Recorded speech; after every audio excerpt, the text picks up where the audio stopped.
يؤمنون. صلى الله على محمد صلى الله عليه وسلم صلى الله على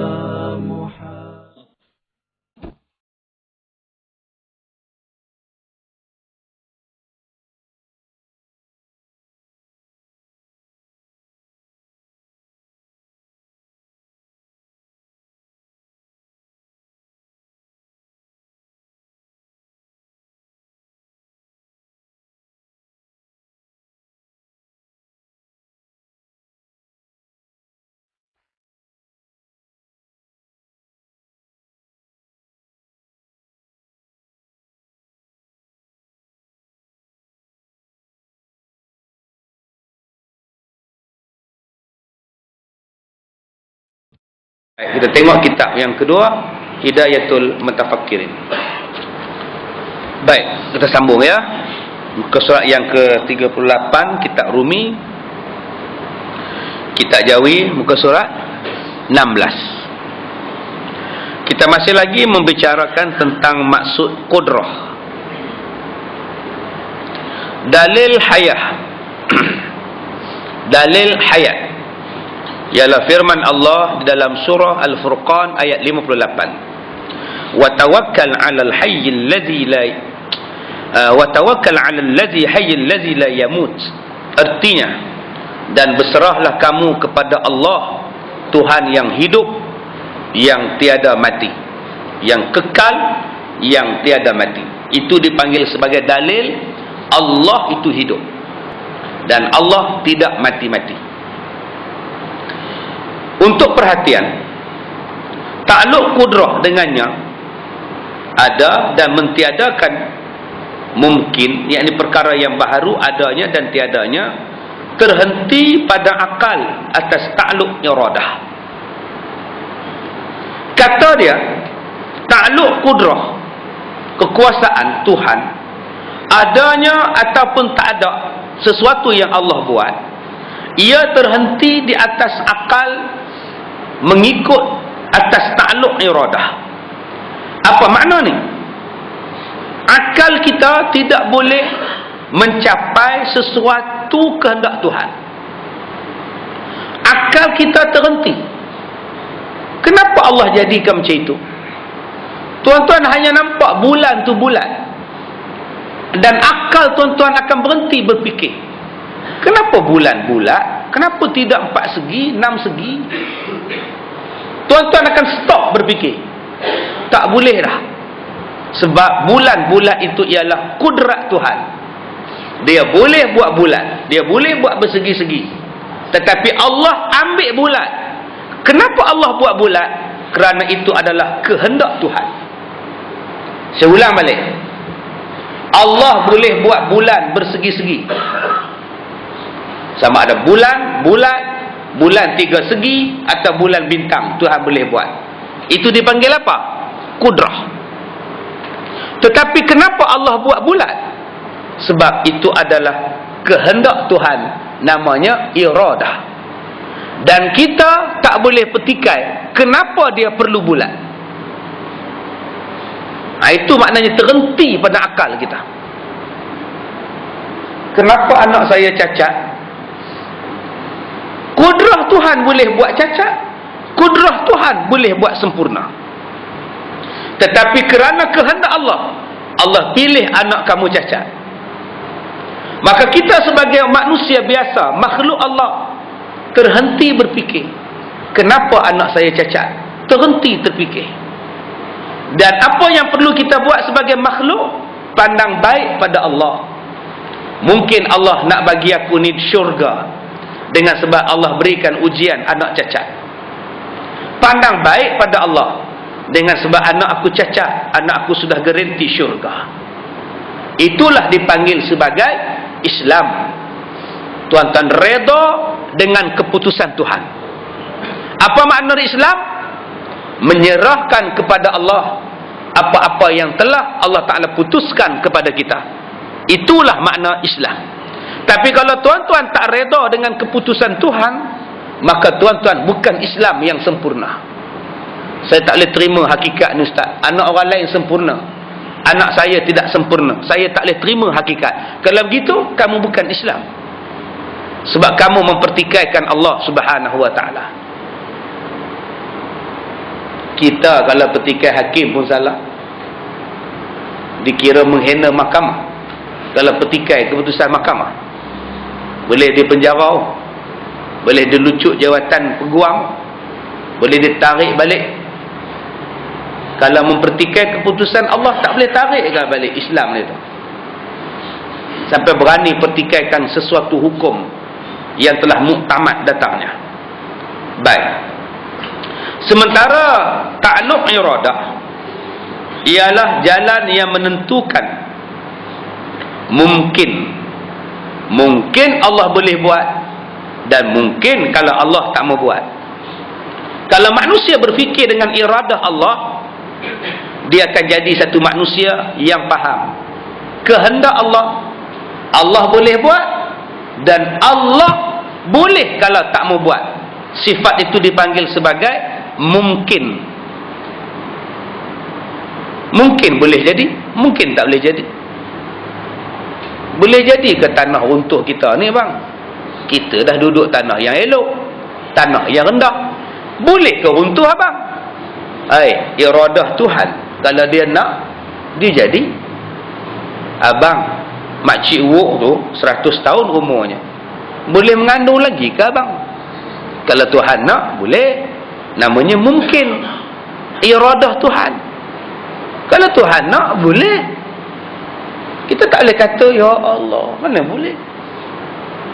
Macam semalam, cerita Melayu semalam, dia bagikan suami dia menikah lagi seorang, tapi dengan syarat jumpa belah siang. Malam mesti kena dengan dia, tidur dengan dia, balik rumah dengan dia, isteri tua. Tengok-tengok isteri muda mengandung. Dia mengadu pada kawan dia, macam mana boleh mengandung? I hanya benarkan dia orang jumpa waktu siang aja. Macam mana boleh mengandung ya? Kata dia. Oh, ni pun bengong ni perempuan ni pun. Macam-macam tuan-tuan. Dia tak faham iradat Tuhan. Iradat Tuhan, kalau Tuhan nak bagi, sekali pun dah jadi. Walaupun air tu tak dibuang di dalam rahim isteri, dibuang dalam kain pun, kalau Tuhan kata jadi, jadi.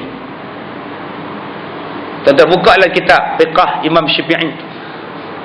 Seorang suami yang membuang air maninya di luar kain, kemudian suami pergi mandi ke apa ke, isteri pergi ambil air mani suami tadi, pilap. Dia pergi lap faras dia. Dengan sebab lap itu, air mani itu berjalan masuk, tetap dia dapat anak. Dan suami tadi jangan tuduh isteri dia berzina. Memang kamu buang di luar, tetapi kalau isteri itu pergi ambil, pergi masukkan dalam dia, takdir Tuhan, jadi mengandung. Itu dipanggil sebagai iradah. Begitu juga dengan suami isteri. Tiap-tiap hari buat projek, tapi tak pernahnya lulus CF, tak pernah dapat. Itu namanya iradah. Apalah kamu ni, tak tahulah aku dah ikhtiar dah, kata dia. Tak mau juga dapat anak. Nak buat macam mana? Namanya adalah iradah. Maksudnya ialah mungkin. Mungkin dapat anak, mungkin tak dapat anak. Jangan tuan-tuan faham asal kahwin dapat anak. Belum tentu. Sebab dapat anak itu iradah Tuhan. Memberikan anak itu iradah Tuhan kepada makhluk. Allah boleh bagi, dan Allah boleh kalau tak nak bagi. Namanya apa? Mungkin. Sebab itu kalau tuan-tuan dah berdoa, ya Allah, berilah kami zuriat, ya Allah, tak dapat, maka tuan-tuan jangan marah Tuhan. Sebab Tuhan, tuan-tuan tak boleh arahkan dia bagi. Tuhan ni pun satu, minta tak ada bagi. Tuhan tu Tuhan, dia nak bagi hak dia, dia tak bagi hak dia. Dia bukannya hamba kita. Kalau hamba kita tak apa, Kalau manusia sama manusia, boleh minta. Pak, kopi segelas, boleh minta. Apa lepas ni, minta kopi bagi gelas. Tak pernah layan aku, boleh kita cakap. Tapi kalau Allah, kita tak boleh cakap. Dia tergantung kepada iradat. Bila tuan-tuan faham itu iradat Allah, kehendak Allah, tolong pandang baik. Apa tanggungjawab kita? Pandang baik. Saya dah 3 kali Ustaz gugur. 2 bulan gugur, 11.5 gugur, 3 bulan gugur. Agaknya Tuhan tak sayang pada saya, Ustaz, ya. Jangan cakap macam itu. Habis tu orang lain dapat anak, saya tak dapat anak. Adalah sebab Allah buat. Namanya ialah mungkin. Pandang baik kepada Allah. Macam mana boleh pandang baik kepada Allah? Inilah yang saya sebut semalam, takwa. Orang bertakwa, dia sentiasa pandang baik kepada Allah. Mati pandang baik, hidup pandang baik. Kaya pandang baik, semakin pun pandang baik. Setengah orang dia pandang buruk.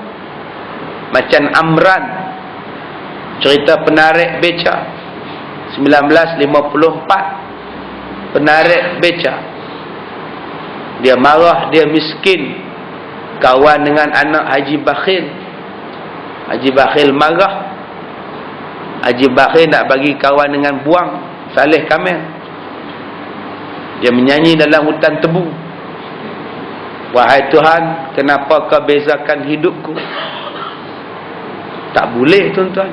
Mengapa ku disiksa? Mengapa ku dihina? Oh Tuhan, kau cabutlah nyawaku. Ini satu bentuk pelanggaran kepada hukum iradat Tuhan. Dengan sebab kamu miskin, ada sebab. Dengan sebab kamu kaya, ada iradah di situ. Iaitu terhentilah pada akal asas takluk ilmu dengan mungkin. Apa takluk pada iradah mungkin? Takluknya ialah ilmu Tuhan. Di situlah adanya ilmu Tuhan yang tak tercapai pada pemikiran manusia. Kenapa perlu matahari bulan? Atasnya ilmu Tuhan. Kenapa manusia macam ini? Atasnya ilmu Tuhan. Kenapa laut macam ini? Atasnya ilmu Tuhan. Tuhan nak buat air laut masin, namanya iradah. Tuan-tuan boleh buat air laut itu sangat masin, namanya mungkin. Tuhan buat air masin, kenapa? Namanya ilmu Tuhan. Manusia tak tercapai akal.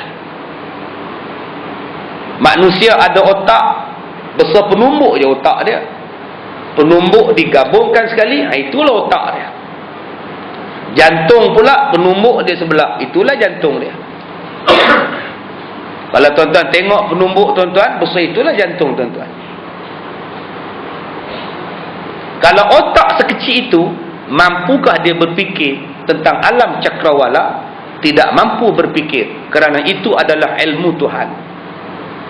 Selalu tuan-tuan sebut, macam tadi saya kata, di Kuala Kangsar itu, bila saya ceramah, technician speaker tu jalan ke sana, jalan ke sini, dia cek sampai ke depan, dia cek bunyi sedap tak sedap. Saat lagi dia masuk, dia ejah. Saya tengok dia ejah. Saat lagi dia main kacau saya bercakap ni pula, dia suar dekat muka sikit, saat lagi dia tarik balik. Dekat 10 minit lah macam itu. Saya tak boleh kata apa dekat dia, sebab dia ada ilmu dalam bidang pengejastan. Dia ilmu bab itu. Serupalah dalam mikrofon amplifier ni. Tuan-tuan tak ada ilmu, jangan duk connect sana, connect sini pula. Duk pulas sini, lama-lama langsung tak bunyi. Biar Abang Mat dengan walk saja buat. Tuan-tuan jangan sibuk, sebab tu ilmu dia orang. Begitulah kita dengan Tuhan. Buat apa kita nak sibuk dengan benda-benda tu, sedangkan kita tak boleh fikir benda itu? Mikrofon ini pun kita tak boleh sibuk kalau kita tak ada ilmu. Kenapa kita nak sibuk satu benda yang Allah buat dan Allah tak buat? Memadailah kita sebagai umat makhluk sami'na wa ata'na. Sebab tu dia kata di situ, manakala perkataan sama', basar dan kalam, melihat, mendengar, melihat dan berkata-kata, terhenti pula akal wujud hayat itu pada zat. Sebab itu tabiat manusia hanya perlu sami'na wa ata'na. Kami dengar dan kami taat. Taklah Ustaz, kenapa kita perlu tawaf pada Kaabah? Bukankah itu macam menyembah berhala, Ustaz? Tak ada. Kita tak menyembah Kaabah. Kita berpusing pada Kaabah. Iyalah, kenapa berpusing? Allah yang suruh, kita tak tahu. Apa yang Allah suruh, buat. Jangan banyak soal. Dan saya tak puas hati, Ustaz, tak boleh soal, tak boleh soal. Tak tercapai kalau kamu nak soal pun. Tak tercapai. Kita hanya tahu sebab Nabi bagi tahu, Allah bagi tahu. Yang lain tu tak payah, buat saja. Kalau kamu berjalan macam ni, batal. Kamu jalan macam ni, batal. Yang tu Nabi bagi tahu. Sebab apa perlu 7 kali? Kita tak tahu. Kenapa sa'i 7 kali? Kita tak tahu. Ada hikmahnya. Dipanggil sebagai iradah Tuhan, kuasa Tuhan. Yang kita kena ada sami'na wa ata'na. Tetapi kita kena ingat, ibadat orang Islam tidak pernah sama dengan ibadat semua bangsa kafir. Walaupun kita tawaf, tidak ada agama lain yang macam itu. Kita azan, mana ada puak-puak lain azan? Bila Nabi bermesyuarat dengan sahabat-sahabat, Nabi tanya pada sahabat, macam mana kita nak bagi tahu waktu sembahyang dah masuk? Nabi yang maha mulia, tuan-tuan, Nabi yang sangat mulia, boleh bermesyuarat. Takkan kita nak buat keputusan tanpa mesyuarat? Nabi pun mesyuarat, malah mesyuarat itu wajib. Sebab itu turunnya ayat dalam Quran.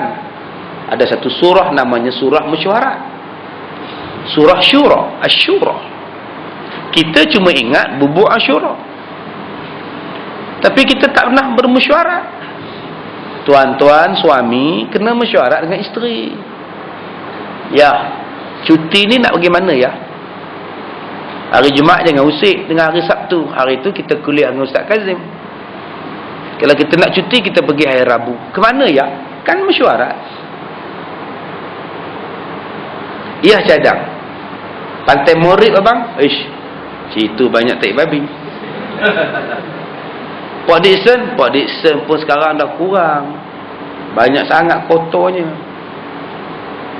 Pangkuk, ish, jauh sangat. Sawai Legun, oi, banyak maksiat. Habis tu abang cadang ke mana? Zoo. Yang itu tak payah cadang, tak apa abang. Tiap-tiap hari kita lalu. Itulah gunanya mesyuarat. Tanya pendapat, tanya pendapat, tanya pendapat. Walaupun Nabi, dia boleh buat kuasa veto, tapi dia tanya pendapat.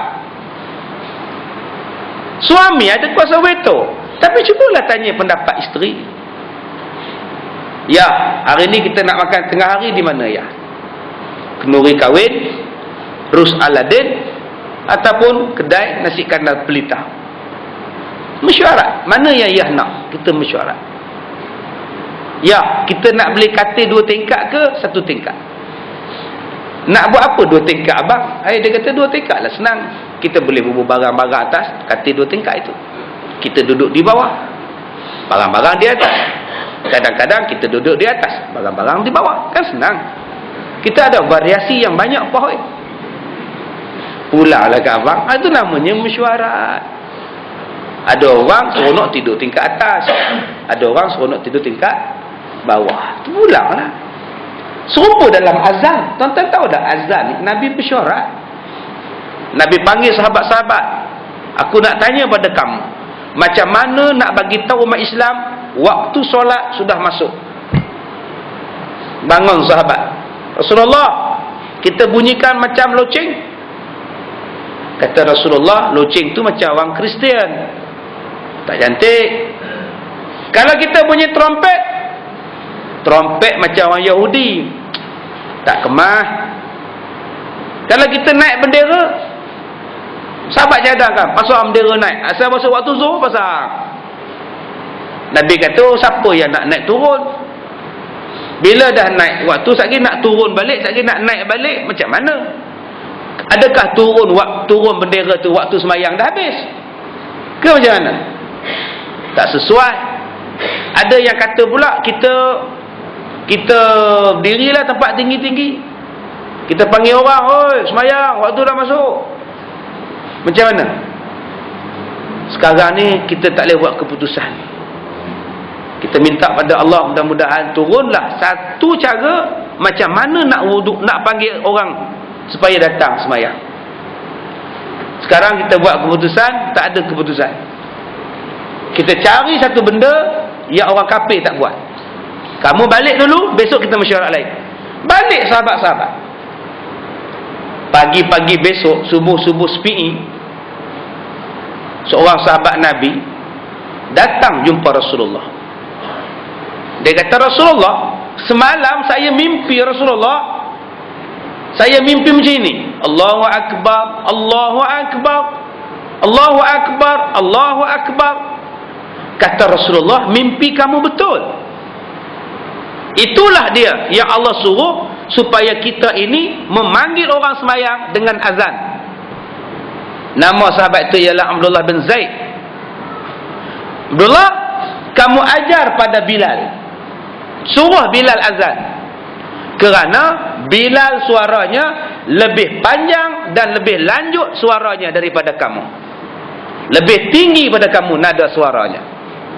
Bilal bin Rabah pun dengar bacaan daripada sahabat Nabi Abdullah tadi, dan Bilal pun bangun. Qum, kata Nabi, bangun dan azan. Bila Bilal azan, suara dia kuat tuan-tuan, Saidina Umar yang duduk di rumah tak sempat gulung kain pelikat dia. Berlari mendapatkan Nabi, tak dan gulung. Kata Saidina Umar pada Rasulullah, wahai Rasulullah, perkataan inilah yang aku mimpi semalam. Yang inilah yang aku mimpi hari ini, aku dah dengar dah. Kata Rasulullah, itulah dia Allah bagi keluasan kepada kamu, wahai sahabat-sahabatku. Kamu juga dapat mimpi yang baik-baik, sehinggalah azan, turunnya azan ini kepada sahabat-sahabat melalui mimpi, tuan-tuan. Bukan seorang yang mimpi, ramai sahabat yang mimpi dalam satu malam, mimpinya sama, iaitu seruan azan. Tidur berbeza, tapi mimpi sama-sama.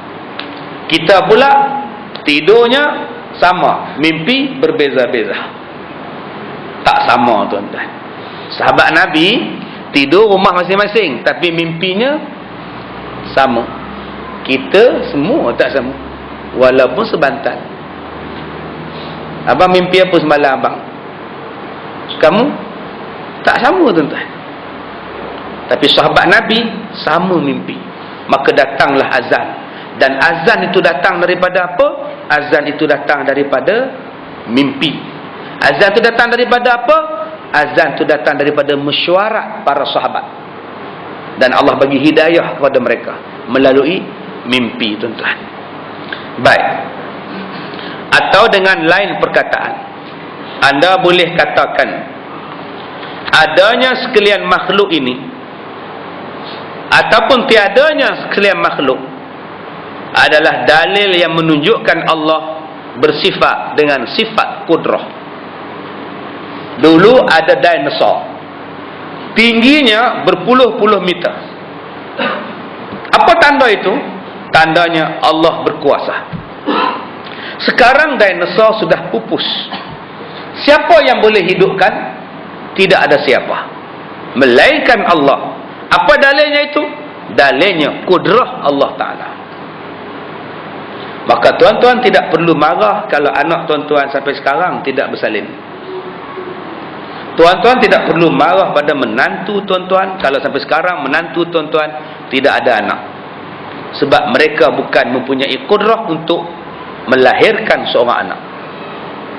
Tapi pasal mak pak dia tak faham tauhid, tiap kali menantu balik perli, tiap menantu balik perli, lama-lama menantu tak balik. Bila menantu tak balik pun lagi dia kata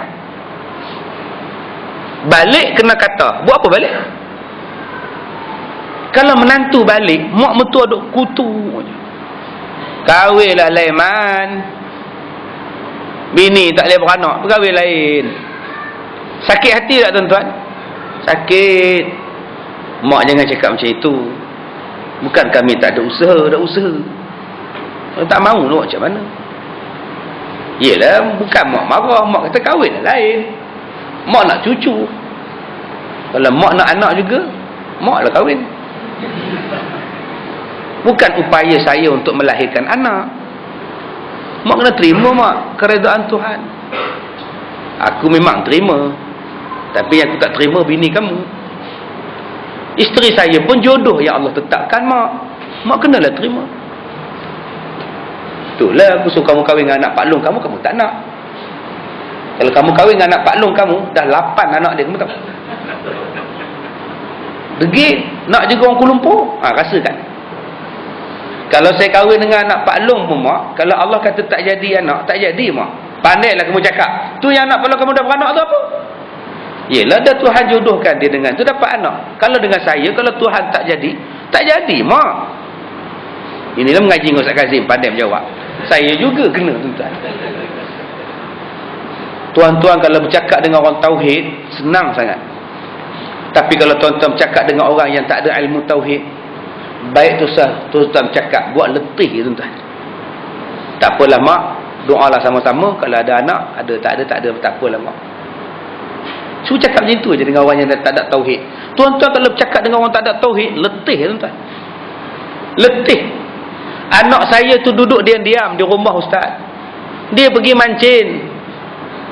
Kalau dia tak pergi ustaz, hidup lagi sekarang ustaz. Udah tak ada tauhid, gitulah rupa dia. Bila tak ada tauhid, jadilah macam budak-budak kemarin. Mandi, lemas, kawan-kawan balik tak bagi tahu. Yang kawan dia lemas. Sebab kalau bagi tahu dekat orang kampung marah. Masing-masing diam berbelah-belah jam baru tahu anak ni mati. Sebab kawan-kawan dia yang mandi dalam kolam yang sama tak nak bagi tahu kerana takut dimarah. Kenapa budak-budak ni takut kena marah? Sebab orang yang marah tu tak ada tauhid. Gatal pergi mandi sini, aku dah kata jangan mandi. Nak buat macam mana dah nak mati? Budak-budak bukannya dia tahu. Tapi pasal mak pak tak ada tauhid. Sampai kawan dia mati, dia tak bagi tahu pada keluarga dia sebab takut dimarahi. Orang yang ada tauhid sifatnya ialah sifat redha dengan kudrah dan iradah Tuhan. Adanya makhluk ini tetap segala sifat yang bertentu dengan yang lain, iaitu dalil menunjukkan atasnya bersifat dengan iradah. Tuan-tuan cuba tengok makhluk. Kita ni makhluk Allah buat. Cuba tengok dalam kita ni, tengok muka masing-masing, ada serupa? Tak serupa. Ada yang rambut lebat sampai ke muka rambut lebat. Ada yang rambut tak ada, buka-buka kepiah lapang. Apa nama itu? Iradah. Muka tak sama. Cuba tengok mata, tak sama. Suara tak sama. Tuan-tuan, hari ni beratus orang ni, mana ada sama suara? Air liur tak sama, cap jari tak sama, gigi tak sama, rambut DNA tak sama, kulit tak sama, air mani tak sama, darah pun tak sama. Siapa itu? Kudrah Allah Ta'ala, iradat Allah Ta'ala. Kudrah Allah boleh buat. Saya pakai baju batik, antara trauma bagi saya ialah takut serupa. Main-main mengajar tengok depan kita serupa sebiji, oh sudah, oi trauma tuan-tuan. Kalau sakat kepiah serupa tak apa, itu normal. Tapi dia abnormal tuan-tuan kalau pakai baju serupa. Sampin sama pun susah hati. Baru ni saya pergi satu jabatan, pakaian baju kebangsaan, ceramah maulud, pakailah baju sampin. Tengok-tengok sebiji baju sampin dia sama dengan kain sampin saya. Allah, rasa nak balik tukar lain, ambil kain pelekat sudah. Apa nak malu? Itulah kudrat manusia, ada had. Macam mana pun dia akan balik ke satu tempat. Tapi Allah, dia tak ada tuan-tuan. Allah buat satu benda, mana ada sama. Walaupun sama, tapi tak serupa. Kembar, serupa, tapi tak sama. Melainkan kembar hak Hindu dua orang, hak mahkamah bebaskan. Kes bunuh ke apa agak tak tahu yang mana satu bunuh, pasal muka terlalu serupa. Lalah buang kes. Masya Allah. Walaupun mukanya serupa, cap jari tak serupa. Tiba kata ustaz, cap jari pun serupa. Yang ni kes terpencil. Sampai mahkamah tak boleh buat keputusan. Siapa yang bunuh hamba dua orang ni? Tak tahu, saya tak bunuh. Saya pun tak bunuh. Sudah. Ada dua orang tuan-tuan yang sangat kembar, Hindu dua ekor. Tuan-tuan nak tengok cerita macam ni, selalu dalam cerita Hindustan, hero dua orang serupa sebiji. Dua-dua MGR, Murugulur Gopalan Ramachandran. Dua-dua serupa belakang ni, sama belakang. Tu. Ya, selalu yang berlakon serupa lah ni Kamal Hassan lah, hero Tamil Kamal Hassan. Ya, daripada tahun bila lagi. Kamal Hassan ni berlakon sejak tahun 60-an sampai sekarang, tua-tua macam Rambo. Stallone tu macam tu tuan-tuan, tak nampak tua, dah 60 lebih lah. Apa petua dia? Wallahualam, tak nampak tua, botok ke apa ke. Hero Hindustan macam itulah, tak nampak tua.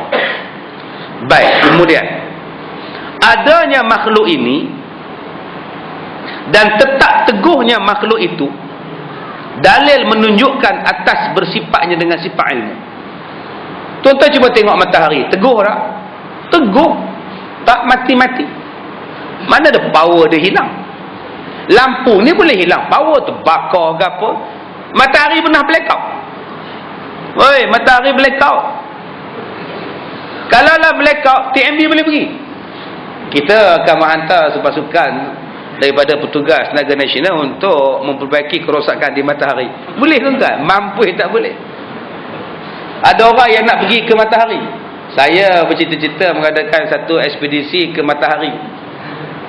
Kita kata mana boleh pergi, terbakarkan muka. Apa tak boleh pula? Kita pergi waktu malam, kata dia. Matahari tak ada, kata dia.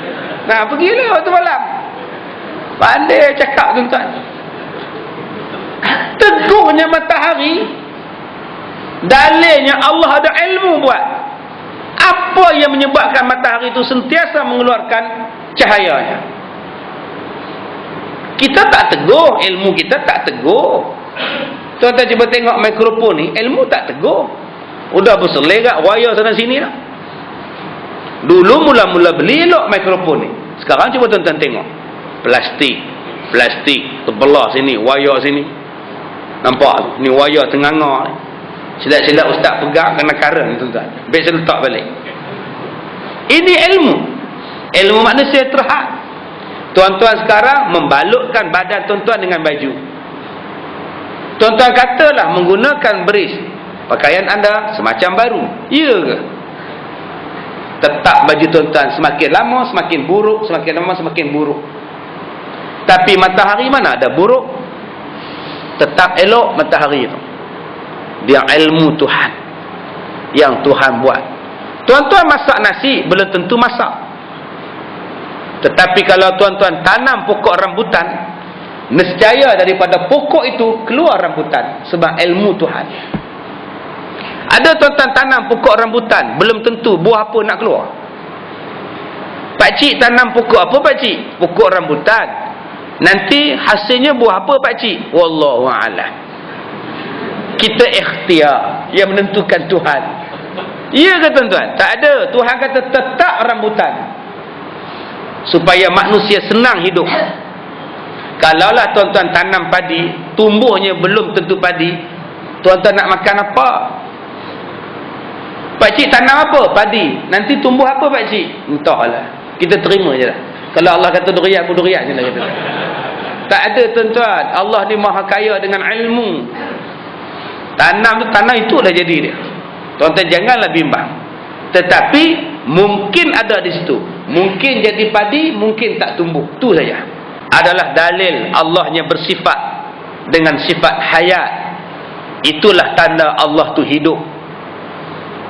Tandanya Allah hidup.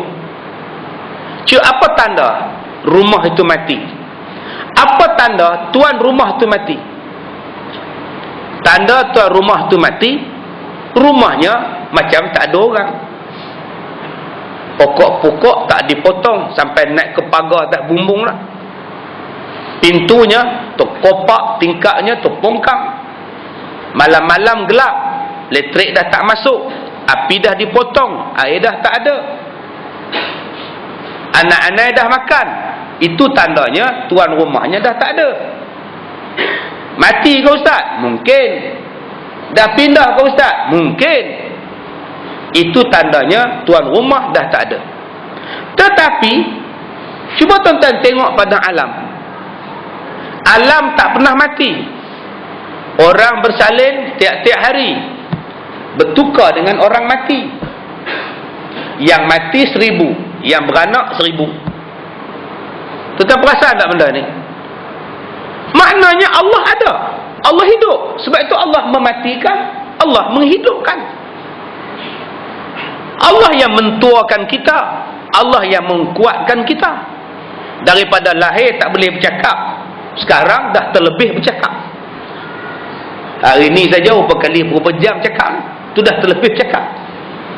Subuh tadi sejam lebih, sekarang 2 jam, petang nanti 2 jam, malam kan 2 jam. Masya Allah. Dulu saya tak reti bercakap. Yang saya pandai menangis. Siapa aja? Allah aja. Lahir-lahir daripada perut ibu menangis. Siapa aja? Allah aja. Kenapa nangis keluar-keluar tak gelak? Kenapa bila bersalin tak gelak? Gelak-gelak keluar. Lari tuan-tuan, bidan lari, doktor lari. Tapi mesti nangis. Kenapa? Inilah namanya ilmu. Allah tu hidup. Allah atur benda itu. Tapi kalau Allah tu mati, bumi ni pun mesti mati. Tapi Allah maha hidup. Sebab itu matahari jalan, bulan berjalan, angin bertiup, manusia bergerak, pokok bertiup, pokok hidup. Semuanya bergerak, menandakan bahawa Allah itu hidup. Allah itu ada. Macam tuan-tuan duduk di rumah tuan-tuan, malam-malam lampu pasang, siang-siang lampu padam, pokok-pokok dipotong, sampah dibuang, rumah dicat, pintu kejap buka, kejap tutup, tingkap dibuka waktu siang, waktu hujan malam tutup. Apa sebab pergerakan rumah itu? Sebab ada orang yang hidup dalam rumah. Begitulah dengan dunia ni. Kenapa bunga-bunga berkembang? Kenapa ombak menghempas pantai? Kenapa angin bertiup? Kenapa matahari naik? Kerana adanya Allah yang hidup, yang menjaga semua benda itu. Jadi kalau siapa kata dunia ni tak ada Tuhan, orang macam ni bodoh, sombong, takabur, bodoh dan sebagainya. Dia tak buat perbandingan antara rumah tinggal dengan rumah orang hidup. Rumah orang hidup sentiasa hidup rumah itu. Pintu pagarnya keluar masuk terbuka. Meter airnya berjalan, meter elektrik pun berjalan. Itulah tanda orang hidup. Sekarang ni angin berjalan, rezeki berjalan, bumi berjalan, masa berjalan. Itulah Tuhan punya bumi, Tuhan punya alam pun hidup. Tuhan punya alam ialah Allah Subhanahu wa ta'ala. Faham ke ni abang? Saya punya kuliah ni faham tak? InsyaAllah faham. Maknanya hidup lagi. Kalau tak faham tu tandanya mati lah. Baik tuan-tuan mengaku faham, tidak mati tuan-tuan. Baik, kemudian yang ke-11 sama. Yang ke-11 sama, mendengar. Mustahil Allah pekak pergi cakap dekat Tok Kong, dia dengar. Apa tanda Tok Kong tu dengar? Saya tanya dekat abang daripada Syekh Alam ni, abang faham tak? Dia hangguk. InsyaAllah saya faham. Apa tanda dia dengar? Pasal dia hangguk. Tapi kalau dia tak dengar, abang faham? Dia tak akan hangguk sebab dia tak dengar. Cuba tuan-tuan pergi dekat tokoh Hindu. Aneh gerak. Cakap dekat tokoh Hindu tu. Agak-agak tokoh tu. Vanakam. Manakam. Dia jawab tak? Dia tak jawab. Menunjukkan bahawa tokoh tu mati. Habis tu kenapa pergi sembah pada tokoh? Matahari dia hidup. Tapi dia tak mendengar. Oi matahari, janganlah panas. Kami nak buat sokan. Nanti panas kesian budak-budak. Matahari tak dengar. Dia tetap berjalan. Buat apa sembah matahari? Dia bukan Tuhan. Ada setengah orang, dia sembah manusia. Dia taat pada manusia. Manusia kata dalam rahim kamu ada orang meracun, menyihir rahim kamu. Ada katak dia berbuah dalam rahim kamu. Sebab tu kamu tak beranak. Habis tu nak buat macam mana Tok Bomo? Kena buat keluar lah. Siapa nak buat keluar? Saya lah, kata Tok Bomo. Diseluknya perempuan itu. Dalam pokok seluar dia dah ada katak dah. Dia duduk proses buat baik. Bila nak buat keluar, dia buat keluar katak dalam pokok. Ni dia. Ni apa dia tuan-tuan. Ni percaya pada bomo, lat kena cabul. Sebab tu pelajaran kita semalam. Semalam kita ingat tak tuan-tuan? Perempuan tu sifat je dengan sifat apa? Kadang-kadang dengan suami pun jahil. Kan semalam kita dah kata, mana tu boleh kamu buat macam itu? Macam nak lega. Tok Guru bomo tu pula pandai pula mengayat. Mana ada tuan-tuan boleh pergi seluk benda itu? Benda menggerapu belaka. Baliklah buat perubatan secara Islam. InsyaAllah Tuhan bagi. Bukan dengan jalan jumpa bomo, jumpa dukun. Dukun ni tuan-tuan banyak menipu. Telur ayam tu dia bubur dulu lilin. Bila dia bubur lilin atas telur ayam, dia ambil jarum, dia cucuk. Telur ayam tu takkan pecah. Masa dia cucuk tu, dia injekkan di dalamnya darah. Dia injekkan di dalamnya nanah. Macam nanah. Kemudian dia tutup balik dengan lilin. Sebab tu kalau tuan-tuan sakit di bahu, dia akan geserkan di sini. Lama dia baca. Jatuh dalam mangkuk. Nampak? Darah ada, rambut ada, nanah ada. Kita pun, patutlah sakit. Bukan yang dalam kita punya. Memang dia dah buat macam itu. Selalunya tuan-tuan, bomo ni, dia tulis, dia gesek dengan lilin. Ataupun dia tulis dengan lilin. Nama tuan-tuan. Nama katalah nama Ahmad. Ditulis Ahmad. Jadi dia gosok. Kemudian dia akan layurkan di atas api. Atau perasak dengan kemian. Telur ayam dan sebagainya. Kain putih dan sebagainya. Bila tuan-tuan perasak dengan api, kain putih, telur ayam tadi, dia akan membentuk tulisan. Namanya Ahmad. Kata bomo, yang mana ditulis pada kain, yang mana ditulis pada telur, itulah orang yang mensihirkan kamu. Tuan-tuan pun percaya. Balik ke kampung, tuan-tuan akan tengok nama Ahmad. Ahmad yang mana? Amat kampung saya banyak tok bomoh. Amat A, amat B, amat C. Amat yang tinggi-tinggi, yang gelap-gelap. Aku dah agak dah amat tu, pom-pom. Balik bergaduh dengan si Ahmad. Inilah dia tuan-tuan, syirik yang banyak orang buat, yang banyak orang percaya. Walaupun dia ada kitab fiqh, dia ada kitab tauhid, tapi dia tetap menghadap tok bomoh. Ada satu orang hantar mesej pada saya. Dia kata, ustaz, dia nak berubat dengan bomoh asli.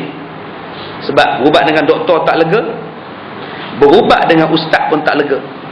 Saya nak berubat dengan bomoh orang asli, yang tak pernah semayang, yang tak pernah baca kitab, yang tak pernah bayar zakat. Tiba-tiba kita pergi tadah minta kepada dia. Orang yang macam ini ialah orang yang meminta pada sesuatu yang pekak, yang tidak boleh mengkabulkan permintaan. Mustahil Allah pekak dalam erti kata mendengar dengan tiada telinga. Allah mendengar bukan macam kita mendengar. Allah mendengar bukan ada syarat macam kita. Yang mendengar itu ada suara lagi hampir atau tidak hingga binga, yang mana semuanya itu adalah mustahil pada Allah. Tuan-tuan takkan mendengar kalau tuan-tuan duduk di rumah jika saya bercakap di sini. Tetapi Allah, tuan-tuan bercakap di mana pun Allah mendengar, hatta di dalam hati sekalipun. Manusia bercakap ada syarat. Telinga okey. Syarat kedua, mesti ada bunyi. Kalau saya tak ada bunyi, tuan-tuan tak dengar. Tuan-tuan dengar? Tak.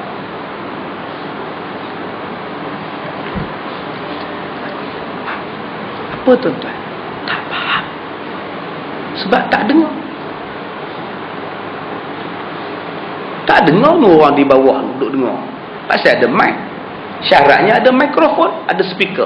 Dia pun dengar di bawah. Cuba tutup TV tu dan saya buang mikrofon.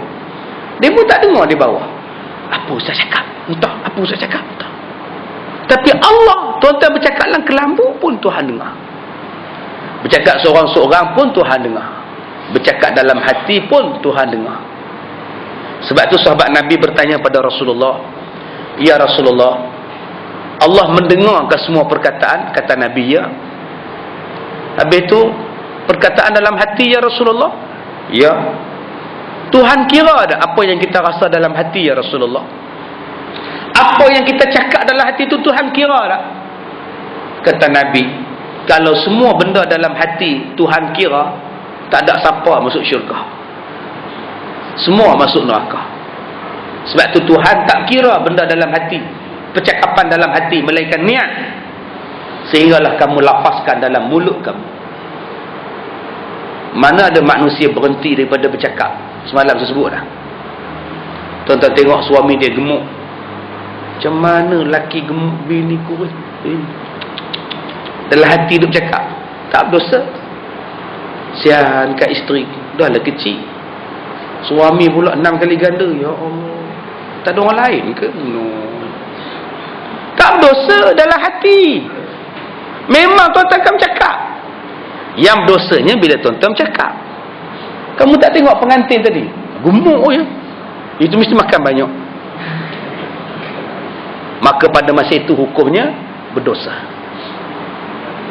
Percakapan dalam hati tak apa. Ustaz ni bila nak berhenti? Letih dah aku dengar. Tak apa dalam hati. Tapi kalau tuan-tuan bercakap sambil duduk menyembang, ustaz ni dah bengang aku tengok ustaz ni, maka hukumnya berdosa. Sebab tuan-tuan melafazkan. Sebab itu K. Aryo kata, jangan lafazkan. Nak lafazkan yang baik-baik je. Yang jahat-jahat tak payah lafazkan. Simpan dalam hati. Dia ni penipu rupanya. Teruk betul. Macam ini pun ada perangai manusia. Dalam hati cukup. Jangan lafazkan. Tuan-tuan naik kereta, satu orang kona kiri, bagi segena kanan. Yang kita nak potong, tak boleh. Dia bagi segena kanan. Rupanya dia belok ke kiri. Menatang betul. Berdosa lah tuan-tuan. Dia bukan menatang, dia orang. Habis tu apa yang ustaz nak cakap pada dia ustaz? Orang betul. Baru betul. Betul lah tu. Orang betul. Jangan sebut menatang betul, jangan. Haram betul, dia orang. Halal betul dah tuan-tuan. Kalau nak marah juga, jangan panggil dia beruk ke apa ke. Beruk betul dia ni, tak ada undang-undang. Orang betul, dah lah, baiklah tu. Halal betul dah. Ini haram tak berhenti. Bewak pun sebut, bewak betul. Dia orang, dia bukan bewak tuan-tuan. Tolong cakap yang baik-baik. Tak pun tuan-tuan potong dia balik, tahan kereta dia, keluarkan RM5, sedekah. Sebab apa? Sebab kamu bagi segena kanan, belok kiri. Terima kasih je banyak. Menor ni. Kalau tuan-tuan boleh buatlah. Kamu menyebabkan saya sabar. Bila saya sabar, saya dapat pahala banyak, saya seronok. Alhamdulillah, insya-Allah tuan-tuan. Kadang-kadang dia bawa kereta lambat tu pasal dia berfikir dia nak belok ke mana. Kita kena faham. Kanan kiri dia berfikir. Sebab tu kebanyakan orang yang berfikir ni dia lambat. Dia lambat fikir, tak apa, bagus fikir ni. Tapi janganlah terlalu lambat sangat fikir. Orang yang lambat tu kadang-kadang dia fikir banyak, sebab tu dia lambat. Siput babi tu dia lambat kerana dia berfikir. Aku ni siput ke babi? Dia menunggu. Nak kata siput dia berpanggil ke babi, nak kata babi tu yang dia menung jalan. Dia kaedahnya begitu ya. Kalau tuan-tuan fikir kan eloklah fikir, sabar-sabar, tenang-tenang. Jangan banyak comparekan orang. Saya kata pergerakan kita atas kemampuan. Fattaqullaha mastata'tum. Kemampuan kita nak buat. Jangan compare dengan orang. Compare pada benda baik tak apa. Jangan comparekan suami dengan suami orang. Abang ni cuba baca macam dia tu, Quran baca tiap-tiap hari sampai habis 30 juzuk. Dia tak ada kerja apa-apa. Abang ni sibuk, sehari semuka pun jadilah. Ikut kemampuan kita. Setengah orang dia compare pada satu tahap yang orang lain tak boleh buat. Akhirnya orang tension. Macam seorang atuk, dia comparekan cucu dia. Kamu ni cuba tengok kawan kamu si Man dapat 6A, 7A. Kamu sekolah sama dengan dia, mengaji sama dengan dia, naik bas sama dengan dia, kamu apa pun tak dapat. Letih jatuh bayar yuran semua. Kamu tak habis-habis main. Cuba jadi macam si Mat tu, berjaya pelajaran dia, dapat pelajar terbaik, pergi asrama dah sekarang. Kamu duduk di sini lagi. Kalau budak tu masuk asrama, siapa nak jaga atuk? Sebab tu Allah bagi macam tu, supaya terus kekal dengan atuk. Tapi atuk tak faham, dia compare. Cuba tengok anak dia tu, dah masuk asrama, tinggal di kampung ni, tak ada apa benda duduk di kampung ni, duduk asrama penuh. Macam itulah. Cucu dia jawab, atuk ni suka compare saya dengan orang lain. Saya tak pernah compare atuk dengan kawan-kawan atuk. Apa kamu nak compare aku dengan kawan-kawan atuk pula? Kawan-kawan atuk semua dah mati, tinggal atuk seorang je belum. Kenapa atuk tak ikut kawan-kawan atuk? Menung atuk tu tuan-tuan. Lepas tu duduklah diam-diam tuan-tuan. Allah atur tu dah elok dah pada kita. Baik, kita jumpa petang nanti. Pukul berapa Ustaz Zuhair? 2. Ya, pukul 2 petang di masjid ke surau? Masjid As-Sabirin ya. Saya pun tak tahulah model apa nak cakap tu tuan-tuan ni. Ya, tak tahu. Kalau tuan-tuan agak-agak sama, tuan-tuan tidurlah tuan-tuan.